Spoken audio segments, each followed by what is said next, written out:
Bismillahirrahmanirrahim. Zakat ini akhir zaman yasyukku ala ummati ayyukhrija fihi zakata malihi. Salah satu tanda akhir zaman itu orang akan merasa sulit untuk mengeluarkan zakat. Tidak mengeluarkan zakat ini ada dua. Nomor satu, karena dia tidak ngerti ilmunya. Karena nggak ngerti ilmunya, maka nggak ngerti ilmunya ya gimana lagi, nggak belajar, dia nggak mengeluarkan zakat. Nomor dua, bisa jadi orang nggak mengeluarkan zakat ini karena dia sudah mulai eman kepada uangnya, mulai sifat cerai itu ya, itu mulai dia nggak suka mengeluarkan zakat. Ini berat ini kalau yang kedua ini sudah mulai.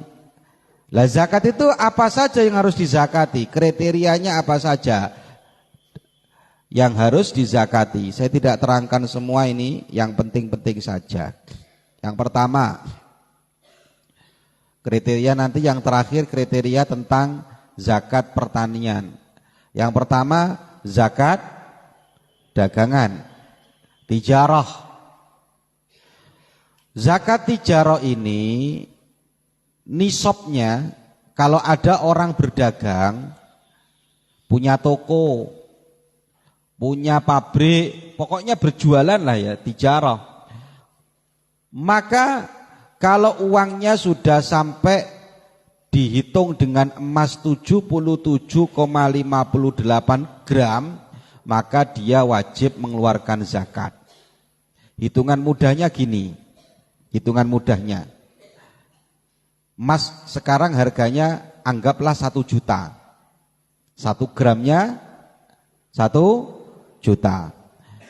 Kalau dikalikan 77,58 gram berarti adalah 77.580.000. Anggaplah 77 juta. Kita membulatkannya kalau nisab jangan pakai yang ke atas, tapi pakai ke bawahnya. Ini bangunkan ini. Duduk yang benar. Jadi anggaplah 77 juta. Kalau hitungannya 77 juta, berarti orang kok berdagang dicek di tokonya, atau orang jual beli apapun dicek apa yang dijual belikan itu, mau online, mau tidak online, dicek. Yang dicek apanya? Semuanya, modal plus hasilnya yang masih ada dalam 1 tahun. Dia dagang mulai tanggal 1 Januari, cek 12 Desember. 1 tahun pas, dicek. Seret. Yang ada di tokonya semuanya dicek. Kalau ada 77 juta, dia wajib zakat. Kalau di bawah 77 juta, dia belum wajib zakat. Nah, syaratnya harta dagangan itu harus ada sifat taklibul mal. Apa? Taklibul mal, yaitu ada pengelolaan hutang, pengelolaan harta. Ada pemasukan, ada pengeluaran, ada jual, ada beli. Ada jual, ada beli. Maka zakatnya dalam harta dagangan ini mudah. Ini jangan dipersulit. Masyarakat itu sudah bingung ini, kalau nggak disampaikan dengan mudah biasanya tambah kesulitan. Berapa zakatnya? 2,5%. 2,5%. Kalau kamu ngasih tahu ke orang-orang yang punya toko, apalagi orang tua-tua, tambah bingung. Berapa nak zakat saya nak? 2,5%. Jangan dibuat bingung. Pak, pokoknya uangnya sampean setiap 1 jutanya zakatnya 25.000. Contoh tadi itu, hitung-hitungannya ya. Ada orang lihat di tokonya, pas 1 nisab. 1 nisabnya berapa tadi? 77, anggaplah emas harganya 1 juta, berarti 77 juta. Berarti zakatnya 1.925.000. Karena 77 kali 25.000. Kan per 1 jutanya berapa tadi? Per 1 jutanya berapa? 25.000. Berarti kalau orang uangnya tadi itu 77 juta, berarti kan 77 kali 25 sama dengan 1 juta kurang 2 juta kurang sedikit lah. Jadi punya uang 77 juta, zakatnya sekitar 2 juta kurang 75.000. Kan enggak begitu banyak mestinya. Tapi yo abote Masya Allah. Lah karena zakat itu syaratnya harus hartanya dikelola. Kalau hartanya enggak dikelola berarti enggak wajib. Contoh, si Fadil dapat warisan dari bapaknya 200 juta, ditaruh di bank. Ditaruh di bank. Berarti kan uangnya enggak dikelola. Cara bahasa sekarang di deposito. Si Fadil punya uang 200 juta ditaruh di bank, di deposito, maka si Fadil tetap tidak wajib zakat karena uangnya enggak diapa-apain, uangnya hanya disim. Baru kalau sama Fadil dikelola uangnya. Oh ini saya buat beli sepeda motor, nanti sepeda motornya saya jual lagi. Ada namanya pengelolaan harta, ada taklib, ada pembelian, ada pengeluaran, ada laba. Namanya taklib, itulah disebut dengan tijarah. Kalau tidak ada taklibul mal, kalau tidak ada apa tadi? keluar masuk, beli, jual, maka tidak wajib zakat. Maka ini enggak benar kalau ada selebaran. Saya pernah baca selebaran, ingat uang Anda yang di bank, yang di deposito wajib dizakati. Enggak wajib dizakati, uangnya tidak dikelola. Nomor selanjutnya, catatan selanjutnya, catatan yang lain kamu baca sendiri. Ini catatannya saya sampaikan yang penting. Zakat itu boleh dicicil tiap bulan. Siapa tahu kalian besok dijadikan pedagang sukses. Ya. Siapa tahu sampean besok pas jualan ini sukses ya. Ingat-ingat orang kaya harus berani bayar zakat. Al-Qur'an jelas aqimus shalah wa atuz zakat. 1 salat, nomor 2 zakat, berdampingan. Orang yang enggak mau zakat biasanya salatnya cer-kelacer, orang kaya yang tidak mau bayar zakat sholatnya juga ruwet. Orang kaya yang hanya sholat biasanya hidupnya juga akan ruwet. Banyak orang yang kaya tapi karena hidupnya dia tidak mau bayar zakat, oleh Allah rezekinya dikurangi. Karena zakat itu artinya an-nama. Apa artinya? An-nama. An-nama itu artinya berkembang, bertambah barokahnya. Zakat itu boleh dicicil. Contoh, si Fadil berdagang. Tiap bulan si Fadil mengeluarkan uang 100, diniati tapi bismillah, kok namanya takdim, mendahulukan pembayaran zakat. Bismillahirrahmanirrahim. Ada orang tua, Pak sini Pak, ada apa Cong Fadil? Ini Pak, saya punya uang 100.000, saya niatkan zakat untuk sampean. Tek. Tiap bulan dia bayar 100.000. 12 bulan ketemu berapa? 1.200.000. Setelah dihitung akhir tahun zakatnya 2 juta. Berarti dia tidak usah mengeluarkan zakat 2 juta karena sudah dicicil, kekurangannya cuma berapa? Berapa tadi? 800.000. Ya kan? Kurangnya 800.000. Saya dulu gitu. Waktu saya masih istiqomah nulis buku terus dikasih tahu zakatnya sama salah satu kawan, ya kita ngitungnya tiap bulan, bayarnya tiap bulan. Setelah akhir tahun di total, kita sudah bayar zakat berapa? 2 juta. Zakatnya sekarang berapa? 2.500.000. Akhir tahunnya cukup membayar 500.000 karena sudah dicicil takdim, itu boleh. Kemudian yang kedua, ada jadi mudahnya zakat dagangan itu pokoknya per 1 juta kena zakat berapa? 25.000. Sekarang zakat profesi. Zakat profesi itu cara bahasa Arabnya al-mal al-mustafad. Pakai dal. Al-mal al-mustafad. Harta yang dihasilkan dari satu pekerjaan yang profesional. Seperti apa? Tabib, dokter, pegawai negeri. Itu bagaimana? Ternyata menurut madhab-madhab kita yang terdahulu itu tidak ada yang mewajibkan zakat.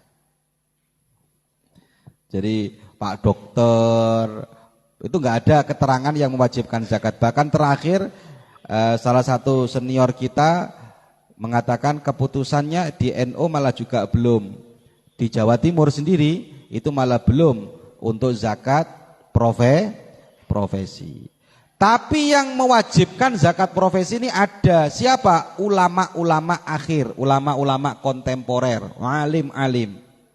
Orang Mesir ada namanya Syekh Muhammad Al-Ghazali. Bukan Imam Ghazali Abi Hamid, bukan. Orang sekarang ini.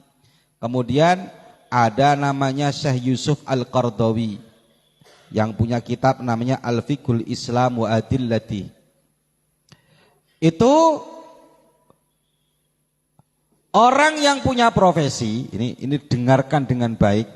Kamu besok kalau ditanya kalau memang maslahatnya harus zakat, kalau saya kok maslahatnya zakat. Walaupun madhab-madhab yang dulu, ulama-ulama zaman dulu nggak ada pekerjaan yang mewajibkan zakat. Ini kan kerja kan bukan harta, tapi kerja. Kerjanya dia menghasilkan uang. Kemudian setelah menghasilkan uang, uangnya dizakati. Paham nggak? Paham nggak? Meneng kamu nggak paham. Ya, ada kan biasanya kan kamu kalau dagang itu kan ada modalnya berkembang. Ya nggak? Kalau sekarang kamu ndak, badan kamu yang bekerja, kamu dapat hasil. Ini dari dulu para ulama-ulama nggak ada yang mewajibkan zakat. Ulama kontemporer yang baru mewajibkan zakat. Apa alasannya? Kalau saya kok lebih cenderung dianjurkan zakat saja. Cenderung. Yang pertama, zakat itu diwajibkan, kita tahu pengertian zakat adalah al-mal an-nama, harta yang apa tadi? Berkembang. Sekarang saya tanya, orang yang punya profesi pegawai negeri seperti bapaknya Zayyim, ini termasuk PNS, pegawai negeri. Orang yang berprofesi seperti dokter, itu sekali nyontek, berapa? 100. Itu bokong 100. Kalau tiap hari korbannya bokong 20, apa gak 2 juta? Des. Ya. Iya. Itu kalau praktiknya pagi sore wis banyak itu. Maka dari unsur itu al-mal an-nama, hartanya dia yang terus berkembang itulah sehingga dia wajib untuk mengeluarkan zakat. Kan berkembang terus hartanya, bertambah. Nomor 2 alasannya karena ini yang penting. Ini juga rada ulama Mesir ya rada aneh pisan. Yang kedua ini karena standarisasi zakat harta yang paling minim itu adalah petani. Bayang norek. Petani itu ruwetnya Masya Allah. Sikon wajib zakat. Kata para ulama sekarang, dokter kalau nggak wajib zakat nggak masuk akal. Kenapa? Karena dokter dengan petani lebih mudah.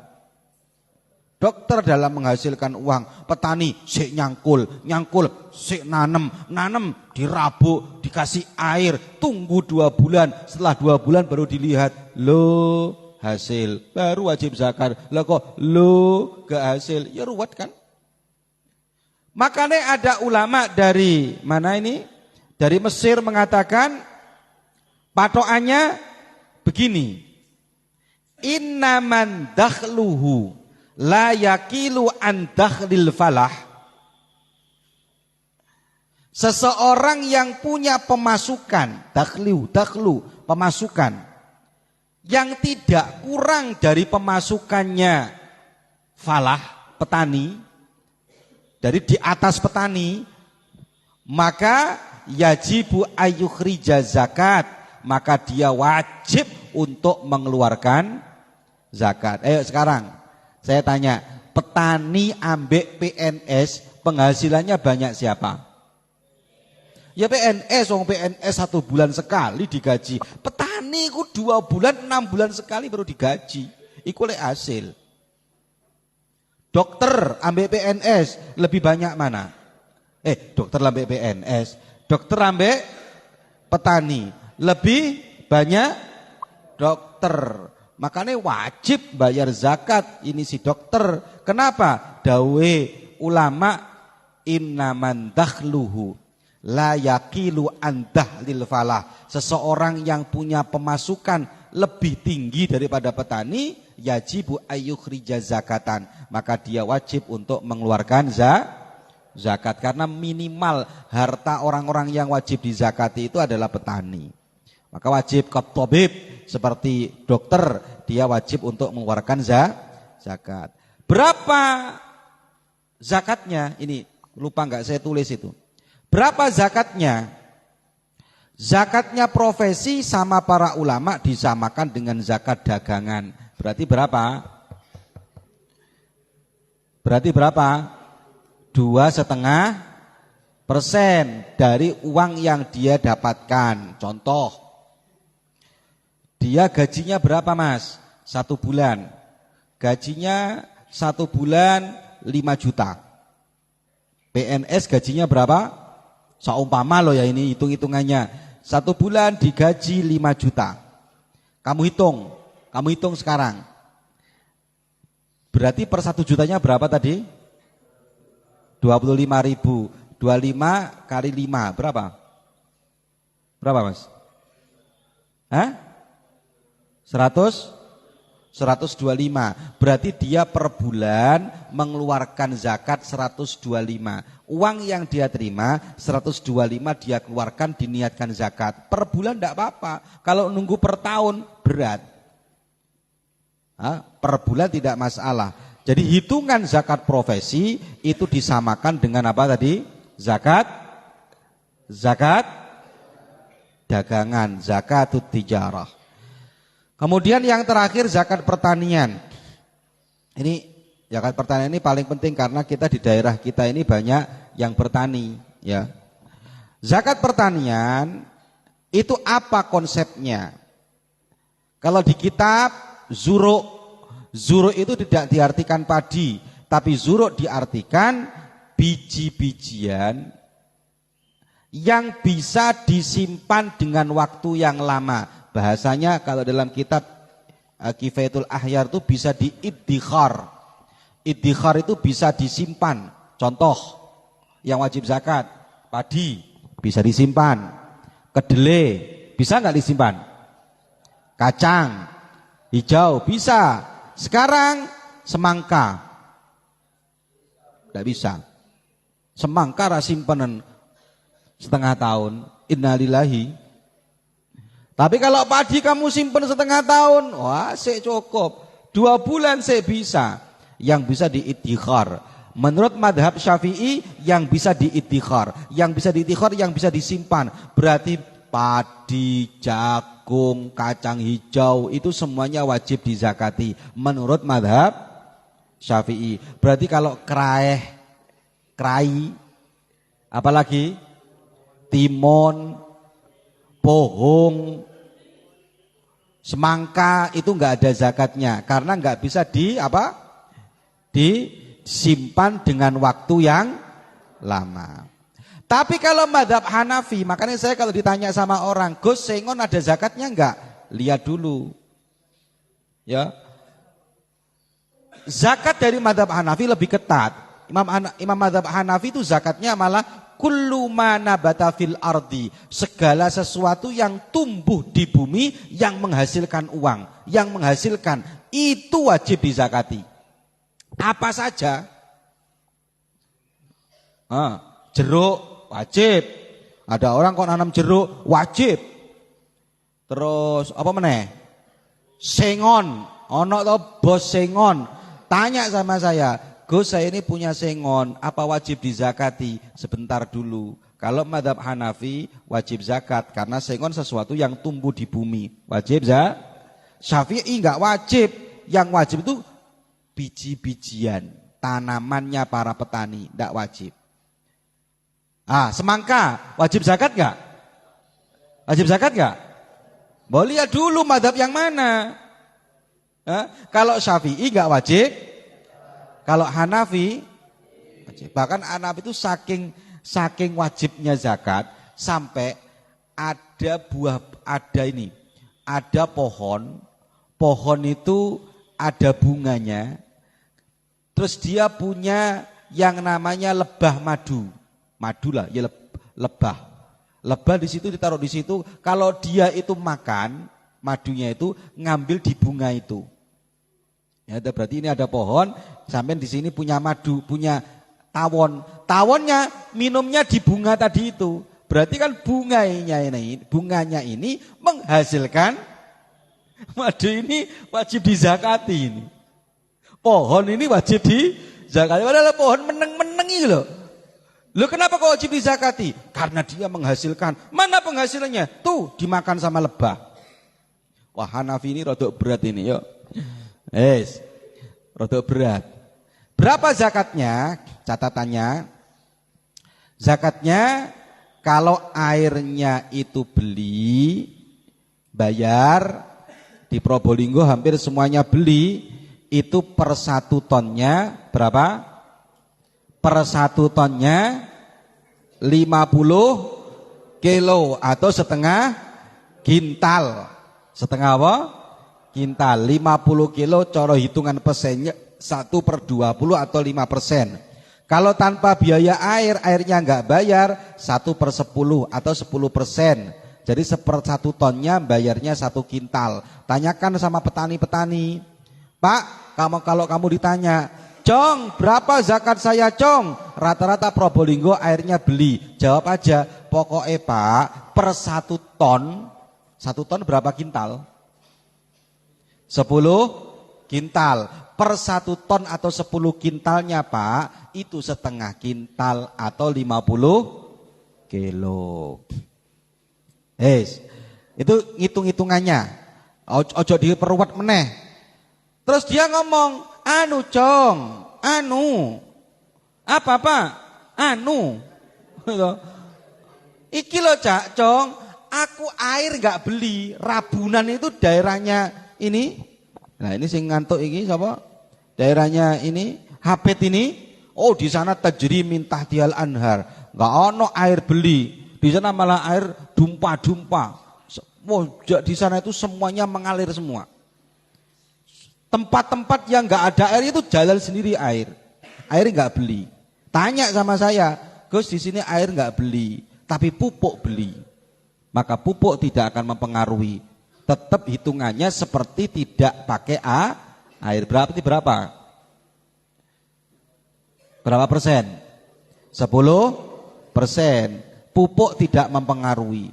Karena katanya para ulama, kalau yang namanya tanaman tanpa air nggak akan bisa hidup, tapi kalau tanaman tanpa pupuk bisa hidup walaupun hanya berkurang hasil panennya. Ya toh? Itu bedanya. Kemudian berapa nisabnya kalau gabah? Itu sudah kamu tulis ya. Gabah berapa kintal?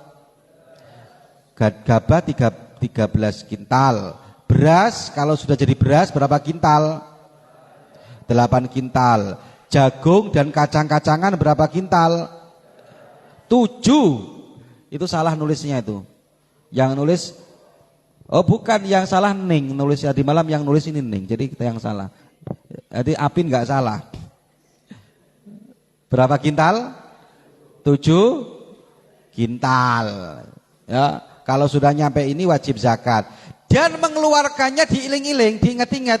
Kalau hartanya sudah kering, sudah contoh gini, kamu panen padi panen, deg, terus diopo jenengi korek? diambil itu lah anunya. Kalau sini apa namanya? Kalau di Jawanya digepiokno. Blek-blek terus sudah tinggal padinya tok. Jangan dihitung, 13 kintal itu ngitungnya tidak padi yang masih basah, sudah kering, sudah bagus, ditimbang, tek, berapa panennya? 10 kintal, enggak wajib. Bukan masih di sawah ya, apalagi masih ada pohonnya. Sudah di apa maduranya ya? Hah? Oh ya, sudah ditebah. Tebeen maksud tebah. katanya Pak Slamet ini loh sudah ditebah. Sudah selesai, terus dijemur, setelah dijemur ditimbang, timbangan keringnya. Kalau jagung ya sudah kropel. Kalau Jawanya sudah dipipili, sudah dikropel, diambil jagungnya tok, janggelnya dibuang, ditimbang. Kok ada 7 kuintal baru wajib dizakati, di bawahnya enggak wajib dizakati. Yang tahu kayak gitu itu tanya ke petani. Kalau kita enggak ngerti, tanya ke petani. Seperti kemarin seperti tak jelaskan, tanya ke yang ahli pertanian, Pak, tanah berapa biasanya yang wajib zakat? Wah, non, tanah 300. Hitung. Tapi kalau kamu masih tanah 100 aman. Tanah 200 mungkin masih aman. Kalau tanah 1 hektar, ya wes innalillahi. Lah kita lihat saat ini toko-toko yang bayar zakat padahal tokonya besar mulai sedikit. Pak Tani yang wajib bayar zakat juga mulai sedikit. Orang yang enggak mau bayar zakat bisa jadi keberkahan akan dicabut darinya. Kalau sudah berkah dicabut oleh darinya, harta sebanyak apapun akan terasa kurang. Kamu besok pilih jadi soge apa pilih miskin? Soge. Ya, kalau memang kamu mintanya kaya, konsekuensinya harus mau iling-ilingen. Ya Allah, saya pengen kaya, harus mau zakat. Kalau ya Allah, saya miskin, ya los, enggak usah zakat. Kalau pilihan kamu mintanya kaya, ya harus mau zakat. Al-Fatihah.